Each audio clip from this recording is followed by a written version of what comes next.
नमस्कार, आप देख रहे हैं प्राइम टीवी और मैं हूं आपके साथ मुस्कान अजमानी। तो बीजेपी के 9 साल पूरे होने पर पार्टी पूरे देश में जश्न मना रही है। पार्टी ने इन सालों के दरमियान जिन बुलंदियों को छुआ है वो उसे देश के लोगों के साथ साझा करना चाहती है। इसको लेकर ही बीजेपी ने युद्ध स्तर की तैयारी भी कर ली है। ये रिपोर्ट देखिए। 9 साल पर तैयारियां विशेष। महासंपर्क अभियान के तहत भारतीय जनता पार्टी के तमाम कार्यकर्ता देश भर के अलग अलग कोनों में जाकर केंद्र सरकार की 9 साल की उपलब्धियों को आम जनमानस के बीच महासंपर्क अभियान के तहत रखते हुए नजर आ रहे हैं। लोकसभा के लिए बीजेपी का संदेश। बीजेपी अपने महासंपर्क अभियान के जरिए कश्मीर से लेकर और कन्याकुमारी तक अपने 9 साल के उपलब्धियों को शीर्ष नेता कहीं ना कहीं आम जनता के बीच बताते हुए नजर आ रहे हैं। बीजेपी का महासंपर्क अभियान। बीजेपी अपने महासंपर्क अभियान के जरिए आम चुनाव को लेकर पूरी तरह से तैयार नजर आ रही है। साथ ही इसके अंदर में अगर बात करें तो भारतीय जनता पार्टी टिफिन पर चर्चा और व्यापारी प्रकोष्ठ से बातचीत एवं प्रबुद्ध वर्ग सम्मेलन का आयोजन कर रही है, जिससे वो हर एक वर्ग को साध सके। जनता से योजनाओं का करेगी बखान।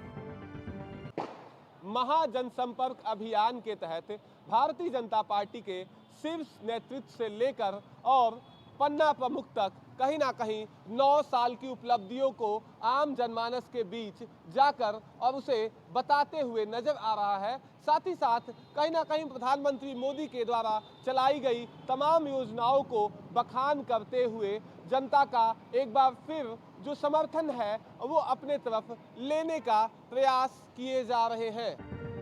देश की सबसे बड़ी पार्टी यानी बीजेपी जब किसी कार्यक्रम में लगी तो समझो वो भव्य होगा और जो भी लक्ष्य उसने साधा समझो वो मुकम्मल हो गया।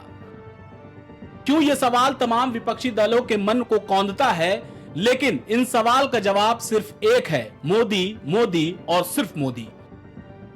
एक तरफ जहां पूरा विपक्ष मोदी को झूठा, फरेबी और जनता के साथ धोखा देने वाला कहती है, लेकिन विपक्ष के विरोध की उन आवाजों का दम तब घुट जाता है जब दुनिया में मोदी के डंके की गूंज सुनाई देती है। I said to my friend the Prime Minister before, the last time I saw someone on the stage here was Bruce Springsteen and he didn't get the welcome that Prime Minister Modi has got. ये बात भले ही Australia में बोली गई, लेकिन प्रधानमंत्री की तारीफ में पड़े गए कसीदों की ज्वाला से विपक्ष जलता हुआ दिखाई दे रहा है। प्रधानमंत्री नरेंद्र मोदी अपने महत्वाकांक्षी परियोजनाओं में से एक नए संसद भवन का उद्घाटन बीते दिन किए, जो कहीं ना कहीं देश में एक बड़ा सियासत मुद्दा देखने को मिला। साथ ही अपने संबोधन में कहीं ना कहीं 9 साल के कार्यों पर बखूबी बखान करते हुए नजर आए। 9 साल भारत में नव निर्माण के रहे हैं, गरीब कल्याण के रहे हैं। आज हमें संसद की नई इमारत के निर्माण का गर्व है, तो मुझे पिछले 9 साल में गरीबों के 4 करोड़ घर बनने का भी संतोष है। आज जब हम इस भव्य इमारत को देखकर अपना सर ऊंचा कर रहे हैं, तो मुझे पिछले 9 साल में बने 11 करोड़ शौचालयों का भी संतोष है। तो वहीं 9 साल बेमिसाल इस थीम के साथ ही बीजेपी लोकसभा चुनाव में लगातार आगे बढ़ रही है। क्या जिस जादुई आंकड़े को नरेंद्र मोदी छूना चाह रहे हैं, क्या तीसरी बार प्रधानमंत्री पद की शपथ लेकर वो नया आयाम लिख पाएंगे? ये सवाल भविष्य के गर्भ में निहित है, लेकिन तैयारियों में बीजेपी कोई कसर भी नहीं छोड़ रही है। बीजेपी का कमल करेगा कमाल या विपक्ष कर पाएगा धमाल?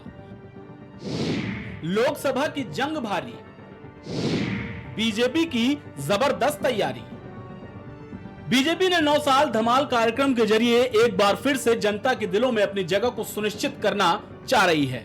लोकसभा की लड़ाई में कहीं कोई चूक ना हो जाए, इसको लेकर बीजेपी ने अभी से अपनी तैयारियों को धार देना शुरू कर दिया है। बीजेपी ने अपने दिग्गज नेता, मंत्री, संतरी सभी को जान जोखने के आदेश कर दिए हैं ताकि विपक्ष जिस सपने को पूरा करना चाहता है उस पर पानी फेरा जा सके।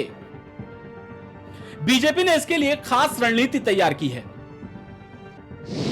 जश्न की तैयारी भारी, कई जगत के लोगों से बीजेपी नेताओं की मुलाकात, देश भर में बीजेपी की सभाएं, बीजेपी नेताओं की लाखों लोगों से मुलाकात, पीएम मोदी जून में करेंगे जनसभाएं, सीनियर लीडर्स की 51 जनसभाओं का प्लान तैयार, दिग्गज नेताओं को बड़ी जिम्मेदारी, अमित शाह, राजनाथ सिंह, नितिन गडकरी, स्मृति ईरानी, योगी आदित्यनाथ। इन दिग्गज नेताओं के हाथ में बीजेपी ने अपनी जीत की कमान सौंप रखी है। लोकसभा का रण, केंद्रीय मंत्रियों का प्रण, बीजेपी ने केंद्रीय मंत्री को दी बड़ी जिम्मेदारी। हर मंत्री 4 लोकसभा सीटों के प्रवास पर रहेंगे। हर लोकसभा सीट पर 2 दिन तक रहने के निर्देश। कौन कहां रहेगा? Hardeep Singh Puri, Jammu Kashmir, S Jaishankar, Delhi, Nirmala Sitharaman, Karnataka, Bhupender Yadav, Maharashtra, Piyush Goyal, Rajasthan, Narendra Singh Tomar, UP, Dharmendra Pradhan, Paschim Bengal, Smriti Irani, Paschim Bengal, Jyotiraditya Scindia, Maharashtra, Arjun Ram Meghwal, Punjab, V Muraleedharan, Andhra Pradesh, Kiren Rijiju, Assam. Bharatiya Janata party Lok Sabha चुनाव की तैयारियों में पूरी तरह से जुट चुकी है। अपने तमाम पदाधिकारी और साथ ही केंद्रीय मंत्रियों की जिम्मेदारियों को बांट दिया गया है, जो अलग अलग राज्यों में, अलग अलग क्षेत्रों में जाकर भारतीय जनता पार्टियों की नीतियों को कहीं ना कहीं बेहतर बताते हुए तमाम मुद्दाओं को भारतीय जनता पार्टी के पक्ष में करने में लगे हुए हैं। साथ ही इस चुनाव से पहले बीजेपी कहीं ना कहीं कोई कसर छोड़ना नहीं चाहती है। वीडियो जर्नलिस्ट विजय के साथ मैं विभांशु, प्राइम टीवी, लखनऊ। 160 लोकसभा सीटें हैं जहां बीजेपी कमजोर है। इन सीटों पर पिछले लोकसभा चुनाव में बीजेपी या तो कम अंतर से जीती या फिर दूसरे नंबर पर रही। इनके अलावा पार्टी नेताओं और सांसदों को भी जिम्मेदारी दी गई है। एक तरफ जहां बीजेपी अपने चुस्त इरादों से विपक्षी खेमे में लगातार हलचल बढ़ा रही है, तो वह विपक्षी खेमा भी अपनी तैयारियों से चुनावी जंग का ऐलान करता हुआ नजर आ रहा है। कांग्रेस अपने समेत देश के अन्य बड़े दल विपक्षी गोलबंदी करके बीजेपी को कड़ी टक्कर देने के मूड में भी दिखाई दे रहा है।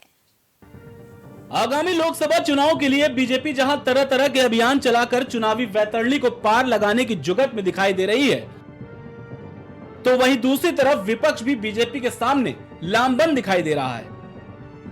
फिलहाल की सियासी तस्वीर की बात करें तो विपक्ष को एक साथ लाने के लिए नीतीश कुमार ने पहला हाथ बढ़ाया है। नीतीश लगातार विपक्ष के तमाम नेताओं के साथ मिलकर सबको एक मंच पर लाने की कोशिश में है। बिहार के मुख्यमंत्री नीतीश कुमार 2024 चुनाव को लेकर अलग अलग राज्यों में जाकर विपक्षी नेताओं से मुलाकात कर रहे हैं। वहीं आगामी आने वाले 23 जून को बिहार में एक महा रैली का आयोजन किए हैं और इस रैली में एक मंच पे तमाम विपक्षी नेता को देखा जा सकता है। वहीं दूसरी तरफ बसपा की सुप्रीमो मायावती अपनी इस रैली से खुद को अलग कर ली हैं। वहीं इस रैली को 2024 के मद्देनजर अहम माना जा रहा है। कहा जाता है दिल्ली का रास्ता यूपी से होकर जाता है और दिल्ली में हमेशा से सियासत में सरगर्मियां बनी रहती हैं, लेकिन इन दिनों दिल्ली में नए अध्यादेश के खिलाफ केजरीवाल ने बीजेपी के खिलाफ मोर्चा खोल रखा है और इसी अध्यादेश के खिलाफ केजरीवाल लगातार विपक्ष के तमाम नेताओं से मिलकर उनका समर्थन हासिल करने में लगे हुए हैं। 2024 चुनाव के लेकर सभी पार्टी अपनी अलग अलग रणनीति अपना रही है।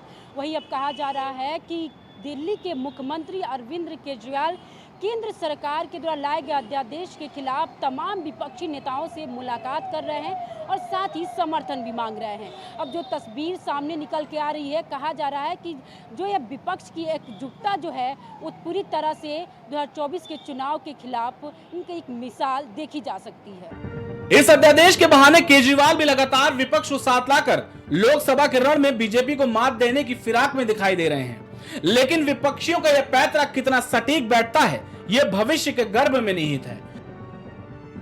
हालांकि इस अध्यादेश के बहाने तमाम विपक्षी दल एकजुटता का भी संदेश देना चाहते हैं। केजरीवाल लगातार विपक्ष के तमाम नेताओं से मिल रहे हैं, लेकिन सवाल ये उठता है कि अगर विपक्ष साथ आ भी जाता है तो मोदी के सामने चेहरा कौन बनेगा।